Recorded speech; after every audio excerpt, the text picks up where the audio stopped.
Hey Higgy, why don't we talk about farming? Farming? Yeah. Why would we talk about farming? Because I think the guys really want to know about farming. You reckon? I don't think they would. Well, maybe not, but we could talk about the link to farming and guitar playing. And in particular, sheep vibrato. Ah, sheep vibrato. So you're talking about this kind of nervous sheep thing? That's the one.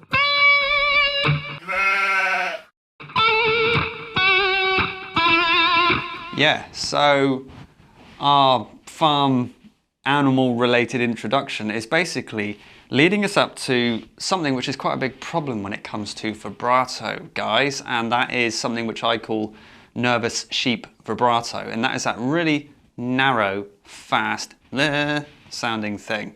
It sounds like a sheep baaing, particularly a nervous sheep, hence the name. And that's that kind of jerky, kind of rushed, nervous sounding thing. So yeah, this nervous sheep vibrato. You might think, well, what's wrong with it? Well, basically what it does, it kind of cheapens your guitar sound and it makes you sound a little bit amateurish. And that's not like me being mean or anything like that. It is kind of true, because like you could be like really good at technique, play something really wonderfully, really nice passage, but then you end it with this kind of like jerky, like nervous sheep vibrato, and it just sounds like, it just kind of marks you out as someone who hasn't really spent much time on the expression side of guitar playing, on the phrasing side, okay? And you don't really want vibrato to be the thing that lets you down, it's very excusable to have things like speed let you down and picking and things like that, because obviously they take quite a bit of effort to be able to be good at these techniques.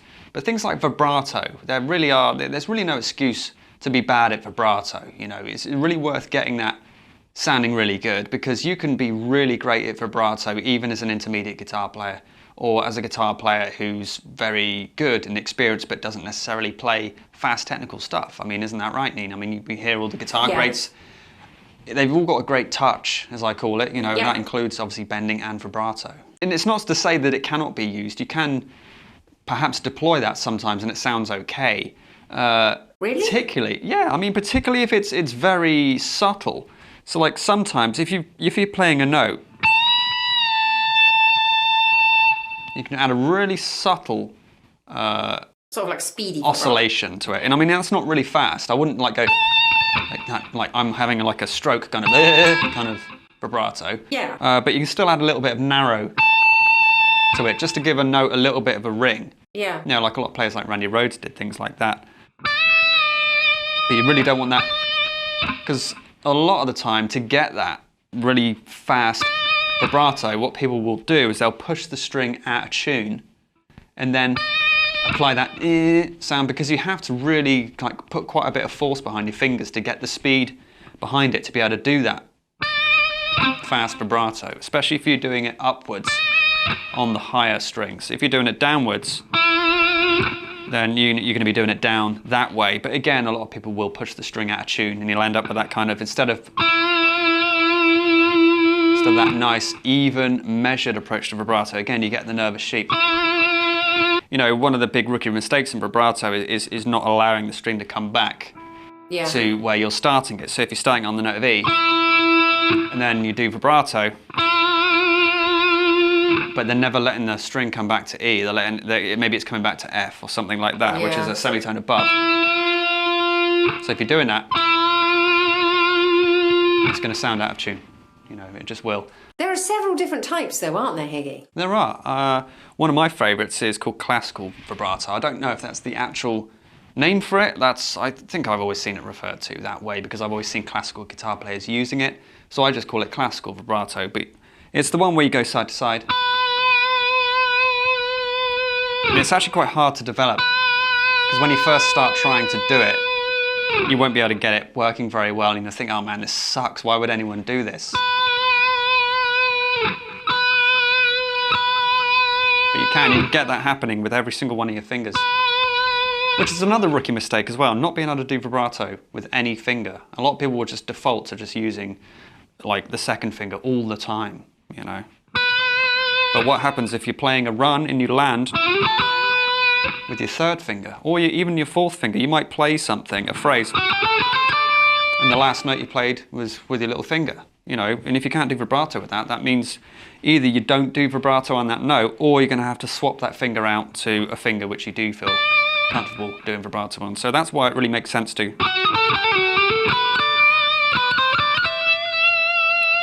be able to do that with all of your fingers. So what are the other ones? The other types of vibrato, yes, so that's, you know, classical side to side. The other type of vibrato is the one that most people are probably familiar with, which I just call regular vibrato, up-down vibrato. So that's where you're going to be going. And that's where the nervous sheep comes from. Kind of, yeah, because some people might do it with an angled hand, like I just did there. But some people will hold the hand like that and then just use finger strength only to pull the string down, which again, they get even less control over it then. Do you think that's how they do it then? It's both. I've seen it done all ways. Some people will hold the hand in the right way, but the way they do the vibrato is just narrow and fast, you know. But again, they'll also hold their hand in the parallel classical position, and pull downwards and get that nervous lack of control as well. Another type is something you might have seen Steve Vai doing, which is circular vibrato, and that's a really cool style because it still does actually sound different. The note oscillates differently than it does with a regular. That's a more direct route, whereas the circular thing has a slightly more pulsating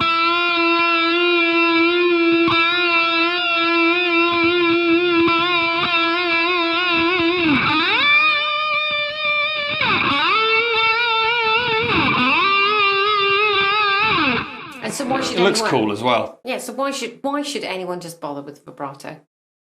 It sounds better, otherwise your notes are just going to sound dead. I mean, try to play guitar using no vibrato bending at all, which I actually did in a recent workshop of mine. Yeah. And it's so hard, like really hard not to try and put some expression on your notes, because otherwise everything sounds dead. Well, what I was going to say was, like, for most people, why would they even bother learning vibrato versus, oh no, I just need to work on my picking technique? Because you know? Most people wouldn't until they realise what it is and what effect it has. Because like a lot of people, they go into guitar playing, they don't really know what particular techniques are until they're pointed out to them, and the importance of why you need to be able to do it. So vibrato might not be one of the first things that as a player you would gravitate towards wanting to be able to learn, because you don't really understand it. Or you might even not realise you need it. You might see people doing that wiggly thing with their hands, but not really necessarily know why. But really, I would urge anyone to be able to do it, because it just makes your notes, you know, sing rather than just ring. You know, so the note rings. It sounds okay, but that's all it sounds like. You know. Whereas if you really want to give it some more personality.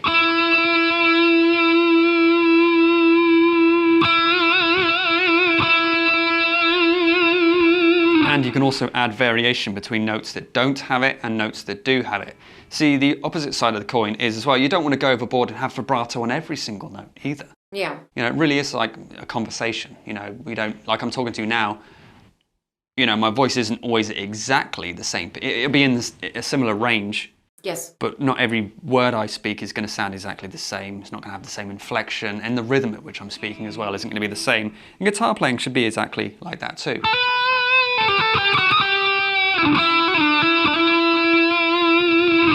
And I was also going to say, a lot of people get hung up on practicing, you know, everybody wants to practice picking for some unknown reason. And they kind of get stuck, and having vibrato and bending just makes everything sound more interesting. So even if they are practicing some kind of picking licks, to add that arsenal, you know? Yeah, I thought you were going to say arse. Yeah, the thing about vibrato and bending is, like, when you start practicing them, you almost get like instant results. So instead of having to wait for like your speed to build up with like picking and other techniques like that, legato, you know, getting good at vibrato is like an instant addition. Yeah. It like makes you sound professional. Yeah. In a very short space of time. Yeah. So you might only be practicing vibrato for like a few weeks. Yeah. And then by the time that you've been doing that, you're going to sound like someone who's actually really capable as a guitar player, even if your tempos are still quite slow, even if you don't have much technique in terms of picking, or your finger speed isn't that much, you still can hit 3 notes and it sounds really good.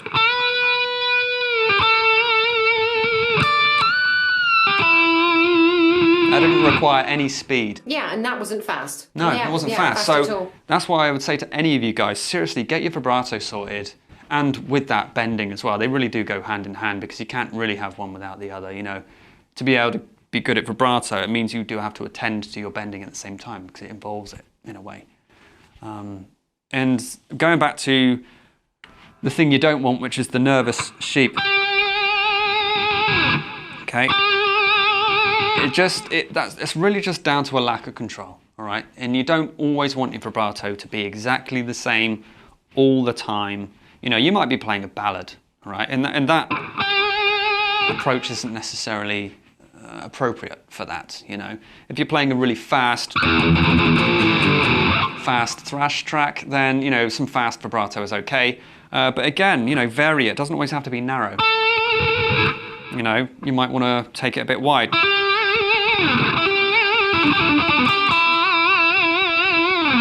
And one thing which a lot of teachers say, which I don't agree with, because I don't particularly feel you need to do this, and a lot of great players don't do it either. Exclusive, is you don't actually have to time your vibrato with the tempo of the music. All right? That's actually, you don't have to do that. You can, but you don't have to. All right? That's what I'm going to say about that. You know, I'm just going to throw it out there. Adrian Smith is a great example of this. Iron Maiden guitar player. His vibrato speed is quite medium. You know, he doesn't do really fast vibrato or anything like that. And regardless of the tempo of the song he's playing, he will still play it in his quite nice, measured, medium tempo way. Okay, you do not have to time the vibrato to the tempo. You don't have to go like 1, 2, 3, 4. Or it doesn't have to lock in with the beat. No, and I think that's again that perfection practice regime that people kind of have in their head. Exactly. I think people obviously like reference points. Yeah. But like you said, this is where feel and taste comes into it, isn't it? Exactly. Yeah, it totally does. And back to the nervous sheep. I'm not going to speculate on why the sheep is nervous. That's beyond the scope of this video. You know, who knows why the sheep is nervous? You know, that's potentially going into sinister places there. But you know, the sheep is nervous. You do not want a nervous sheep in your. Maybe he's nervous because he's in the guitar. He's trapped in the guitar. That's what it is. Okay, maybe it's more innocent than it sounds, right? Yeah. But yeah, you don't want that nervous sheep. Release the sheep. Release the sheep. And guys, would you know it, I do have an amazing course called Badass Vibrato, which is going to help you turn this into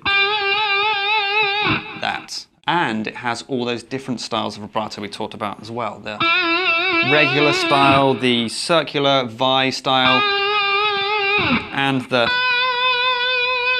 classical side-to-side vibrato as well. It's got all of that lovely shiz in there, so go and get that right now. Oh, and get string bending, because you don't want to be shit at that either. Oh, well, Mrs. Higgy has spoken. What can we do but obey the words of Mrs. Higgy? So guys, really, nervous sheep, release the sheep, save that sheep. That sheep does not need to be nervous anymore. It's trapped inside the guitar. Release it and go and get a proper vibrato technique, all right? We don't want none of this crap, all right? You know, that's for children, all right? We need a real vibrato. You're real men, so you should have real vibrato. So go and get it, Badass Vibrato, and release the sheep. Release the sheep.